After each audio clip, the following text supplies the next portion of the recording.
Assalamualaikum warahmatullahi wabarakatuh. Perkenalkan, nama saya Lala Sandi Fedagenima. Saya dari kelas 10-3 dari SMA Negeri 1 Bubian. Guru pembimbing saya Ibu Wayan Novitasari. Tentu saja mata pelajarannya adalah bahasa Indonesia. Di sini saya akan menjelaskan apa itu cerita rakyat. Dan di sini judul cerita rakyat saya adalah Keong Mas. Cerita Keong Mas sendiri mengajarkan banyak nilai-nilai moral seperti cinta sejati. Cinta yang tulus dapat mengubah segalanya. Ketahanan dan kekuatan. Tidak menyerah pada keadaan dan terus berjuang untuk menemukan jalan kembali ke kehidupan yang semula. Penilaian dan penerimaan. Penilaian fisik bukanlah segalanya, dan kita harus belajar untuk menghargai orang dari sisi hati dan sikapnya. Menghadapi ketidakadilan, kita harus berani menghadapi ketidakadilan dan berjuang melawan kejahatan. Jadi itu tadi penjelasan tentang Keong Mas. Nah, di sini saya akan menunjukkan video atau cerita tentang Keong Mas. Tolong ditonton ya.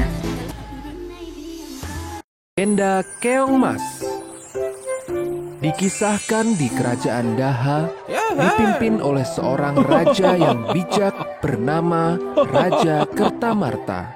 Raja mempunyai dua orang putri yang cantik-cantik. Putri pertamanya bernama Dewi Galuh, sedangkan saudaranya bernama Chandra Kirana. Berbeda dengan Dewi Galuh, Chandra Kirana sudah mempunyai tunangan. Sang tunangan merupakan putra mahkota dari Kahuripan yang bernama Raden Inu Kertapati. Suatu hari, ia berkunjung ke kerajaan Daha. Selamat pagi, Raja Kertamarta. Oh, Raden Inu, calon anakku. Hahaha. Kemarilah, mari masuk. Di sana rupanya calon istrimu, Chandra Kirana. Dia sedang bersama dengan Dewi Galuh. Selamat pagi, Chandra Kirana. Selamat pagi, Dewi Galuh. Selamat pagi, Pangeran Inu. Aku mau ke kamar saja. Kenapa? Kenapa selalu Chandra Kirana yang memperoleh keuntungan? Akan kusingkirkan kau, Chandra Kirana. Rasa dengki Dewi Galuh terhadap Chandra Kirana membuatnya gelap mata. Ia pun pergi ke tempat nenek sihir untuk membantunya menyingkirkan Chandra Kirana. Apa yang membuat putri kerajaan datang kemari di malam-malam begini? Aku punya permintaan. Bantu aku melenyapkan Chandra Kirana. Akan kuberi emas sebanyak yang kau mau. Nenek sihir menyetujui permintaan Dewi Galuh. Ia mau bekerja sama dengan Dewi Galuh dengan imbalan sejumlah emas.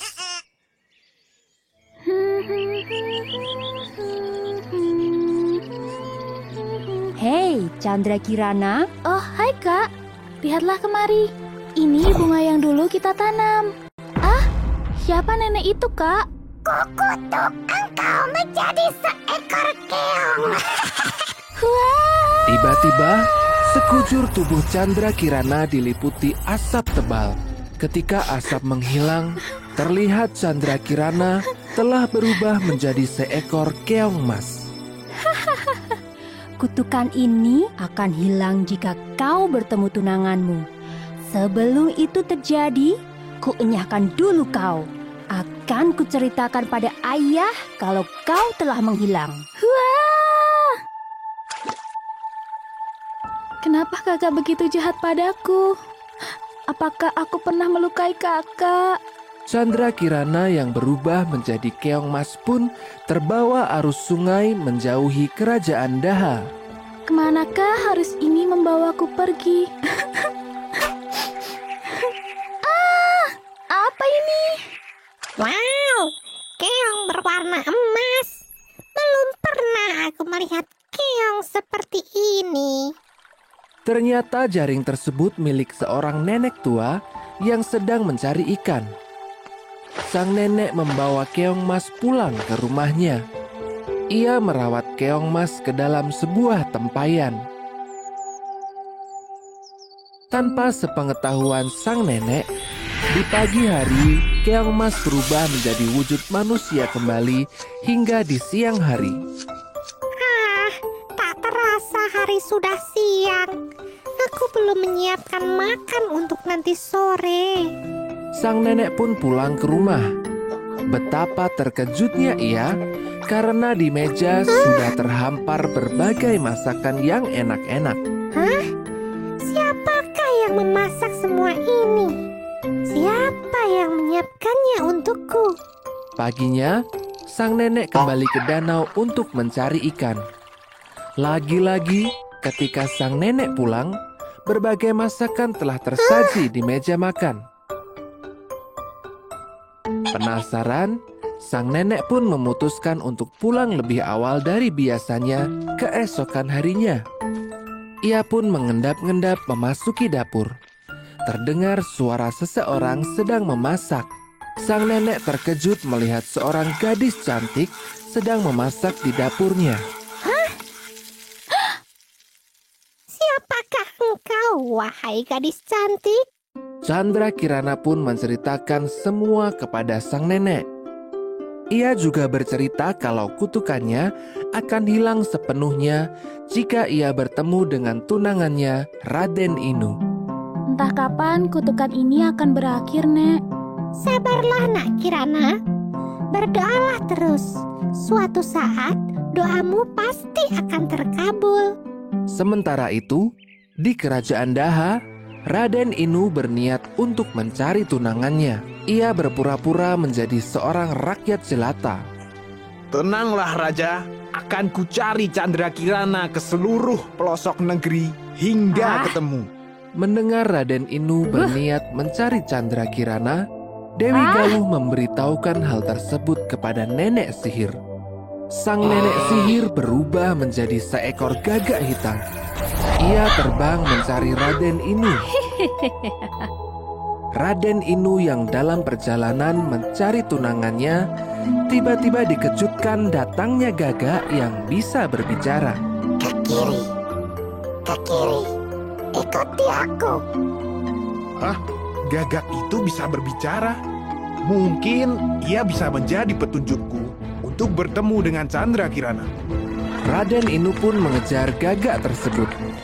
Tanpa sepengetahuan Raden Inu, sang gagak jelmaan nenek sihir sebenarnya justru menjerumuskan Raden Inu ke arah yang salah. Di perjalanannya, langkahnya terhenti ketika melihat sang kakek tua yang bersandar di pohon. Ia terlihat lemas. Kek, apakah kau baik-baik saja? Kau terlihat begitu pucat. Aku sudah tidak makan berhari-hari, anak muda. Ini kek, makanlah sebagian bekalku. Aku membawa cukup bekal. Terima kasih, anak muda. Sembari makan, Raden Inu menceritakan semua kepada sang kakek. Raden Inu juga menceritakan bahwa ia mengikuti gagak yang bisa berbicara tersebut. Tanpa diduga, sang kakek mengayunkan tongkatnya ke arah sang gagak. Gagak pun terjatuh. Gagak yang terjatuh berubah wujud menjadi nenek sihir kembali.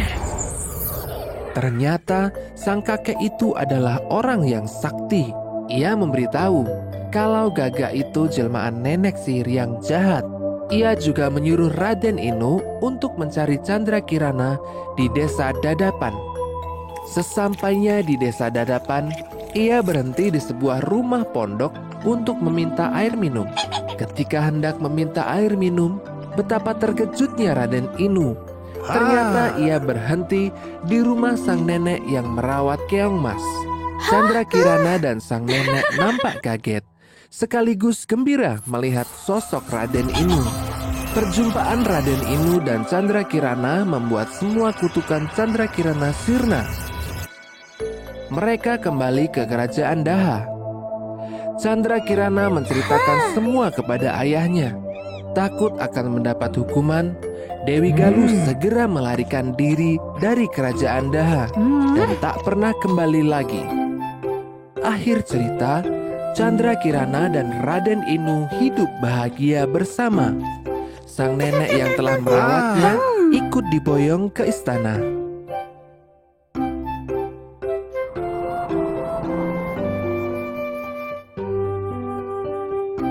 Nasihat dari cerita ini adalah sifat iri dan dengki bisa memperkeruh pikiran kita. Hilangkan sifat iri dan dengki dengan selalu bersyukur dan berpikir positif. Jadi itu tadi videonya. Terima kasih sudah menonton. Makna dari cerita Keong Mas sendiri adalah satu, kebahagiaan datang dari kesabaran dan ketekunan. Keong Mas seringkali harus menghadapi berbagai tantangan dan kesulitan sebelum mencapai kebahagiaannya. Dua, pentingnya kesetiaan dan cinta kasih. Hubungan antara Keong Mas dan pangeran yang menyelamatkannya menunjukkan betapa pentingnya kesetiaan dan cinta kasih dalam hubungan. Kemenangan. 3. Kemenangan atas kesulitan. Keong Mas berhasil mengatasi berbagai rintangan dan mencapai tujuan. Akhirnya menunjukkan bahwa tekad dan usaha kita dapat mengatasi kesulitan. Terima kasih sudah menonton. Sekian. Saya akhiri. Wassalamualaikum warahmatullahi wabarakatuh.